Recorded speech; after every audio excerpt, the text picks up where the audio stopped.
a new set of laws. From the mountains of present-day Turkey, 2 rivers flow through Syria and Iraq to the Persian Gulf. The land between the Tigris and Euphrates rivers is part of an area called the Fertile Crescent. Although the region has a desert climate, the area between the rivers is fertile farmland. In Greek, the region was called Mesopotamia, or land between the rivers. Settlers, known as the Sumerians, came to Mesopotamia to farm. By 3000 BC, the Sumerians had built several city-states in Mesopotamia. A city-state is a city and the farmland that surrounds it.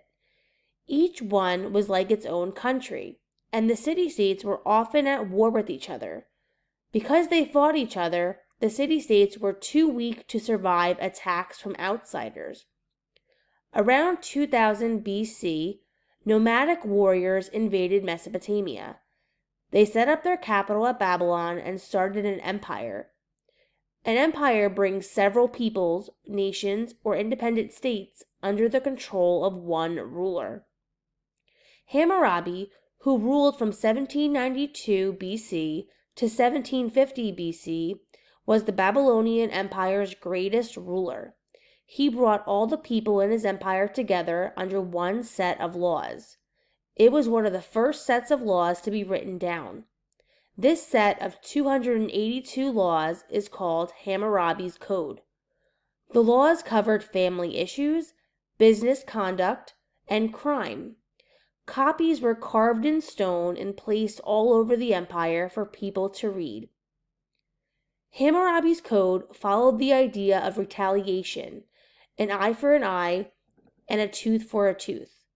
For example, one of the law reads as follows: If a man put out the eye of another man, his eye shall be put out. Everyone had to follow the laws. However, punishments for breaking them were different for the rich and the poor, and for men and women. By today's standards, Hammurabi's Code was very strict, and punishments for breaking the law were severe. However, by giving specific penalties for specific crimes, Hammurabi's Code established social order. If a person was wronged, the state punished the offender for breaking the law. This stopped people from getting revenge by taking the law into their own hands. Historians have learned a lot about the Babylonian Empire by studying the laws of Hammurabi's Code. For example, laws about marriage and family show that men were superior to women in Mesopotamian society. The Babylonian Empire reached its peak during Hammurabi's rule. About 200 years later, he died. The Babylonian Empire fell to new invaders.